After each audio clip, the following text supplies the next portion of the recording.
Please subscribe our channel and also press the bell icon for more updates.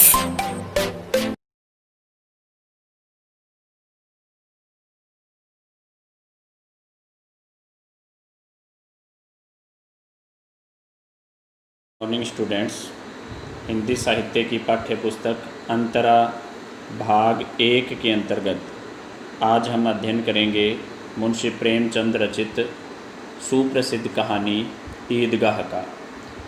कहानी के प्रारंभ से पूर्व सर्वप्रथम लेखक का संक्षिप्त जीवन परिचय हम पढ़ेंगे।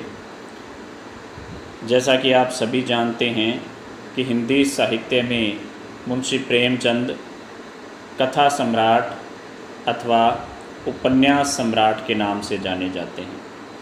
मुंशी प्रेमचंद के जीवन काल की बात हम करें तो इनका जीवन काल रहा सन 1880 से 1936 ईस्वी तक। 31 जुलाई सन 1880 ईस्वी में प्रेमचंद का जन्म वाराणसी जिले के लम्ही ग्राम में हुआ था। उनका मूल नाम धनपत राय था। प्रेमचंद की प्रारंभिक शिक्षा वाराणसी में हुई। मैट्रिक के बाद वे अध्यापन करने लगे। स्वाध्याय के रूप में उन्होंने बीए तक की शिक्षा ग्रहण की। स्वाध्याय यानी आगे की शिक्षा के लिए इन्होंने किसी संस्थान का सहारा नहीं लिया। असहयोग आंदोलन के दौरान उन्होंने सरकारी नौकरी से त्यागपत्र दे दिया और पूरी तरह से लेखन कार्य के प्रति समर्पित हो गए। प्रेमचंद ने अपने लेखन की शुरुआत पहले उर्दू में नवाब राय नाम से की थी। प्रेमचंद जो हैं उन्होंने प्रारंभिक साहित्य उर्दू में लिखा और उर्दू में नवाब राय नाम से ये कहानियाँ लिखते थे।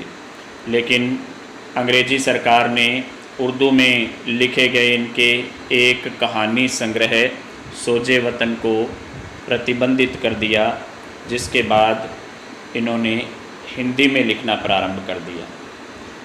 उन्होंने अपने साहित्य में किसानों, दलितों, नारियों की वेदना और वर्ण व्यवस्था की कुरीतियों का मार्मिक चित्रण किया।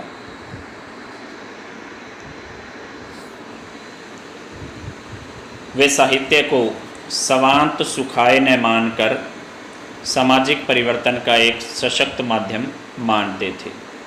मुंशी प्रेमचंद के अनुसार साहित्य जो है समाज में परिवर्तन का एक सशक्त माध्यम है। वे एक ऐसे साहित्यकार थे जो समाज की वास्तविक स्थिति को पैनी दृष्टि से देखने की शक्ति रखते थे। उन्होंने समाज सुधार और राष्ट्रीय भावना से ओत-प्रोत अनेक उपन्यासों एवं कहानियों की रचना की।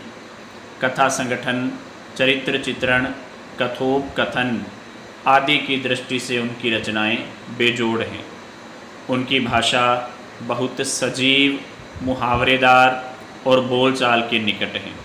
हिंदी की भाषा को लोकप्रिय बनाने में उनका विशेष योगदान है।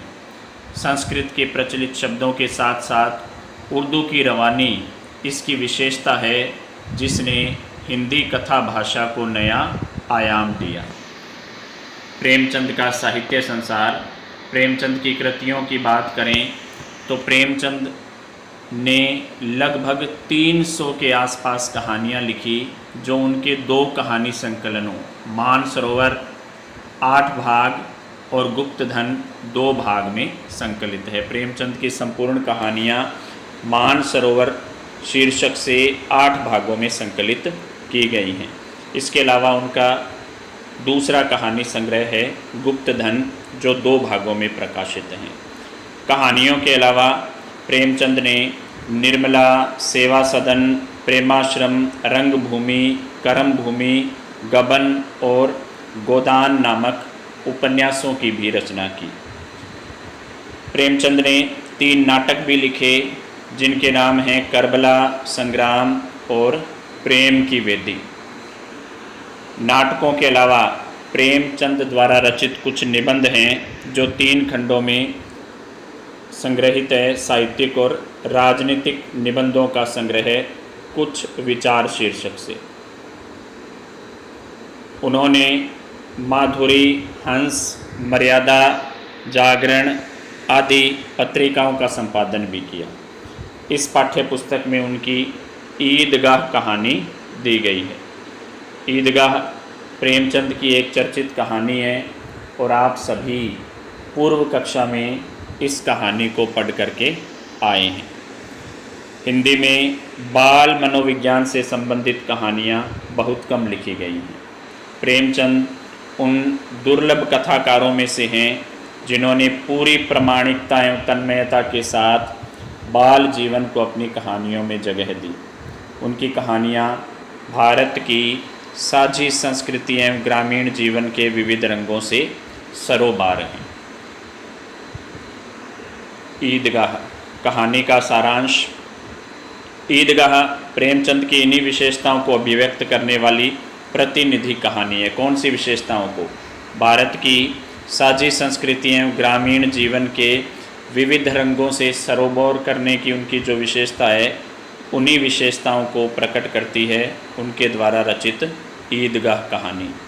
इस कहानी में ईद जैसे महत्वपूर्ण त्यौहार को आधार बनाकर ग्रामीण मुस्लिम जीवन का सुंदर चित्र प्रस्तुत किया गया है।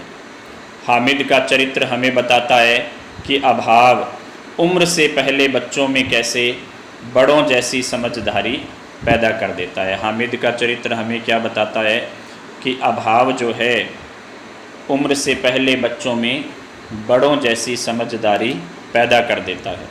मेले में हामिद अपनी हर चाह पर संयम रखने में विजयी होता है।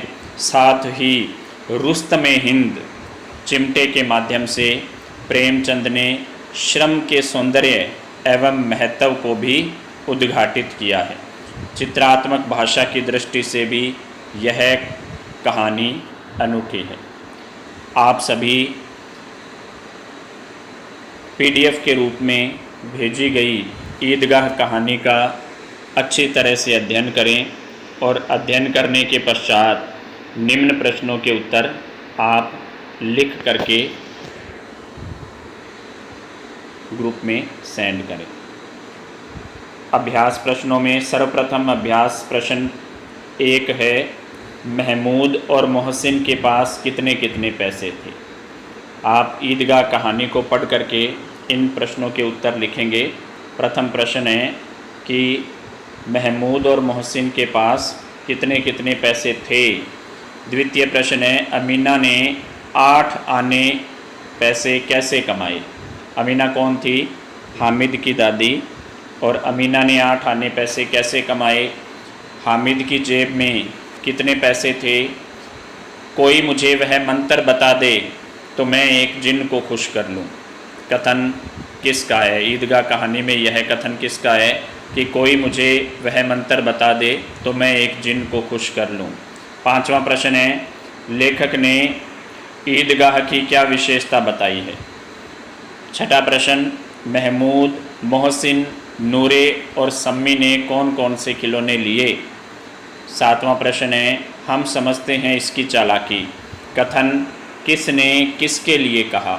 हम समझते हैं इसकी चालाकी, यह कथन किसने किसके लिए कहा।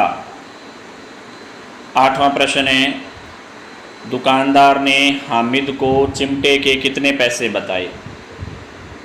नौवां प्रश्न, हामिद ने चिमटे की क्या विशेषताएं बताई। 10वां प्रश्न, यह रुस्तमे हिंद शेर लपक कर शेर की गर्दन पर सवार हो जाएगा। पंक्ति में रुस्तमे हिंद किसे कहा गया है। 11वां प्रश्न, यह उसके चिमटे का प्रसाद था। पंक्ति के अनुसार हामिद को चिमटे से क्या लाभ मिला। 12वां प्रश्न, नूरे के वकील साहब का अंत कैसे हुआ। और अंतिम प्रश्न है, बुढ़िया का क्रोध तुरंत स्नेह में बदल गया क्यों। तो आप निम्न प्रश्नों के उत्तर लिख करके ईदगाह कहानी को ध्यानपूर्वक अध्ययन करके सेंड करेंगे। धन्यवाद।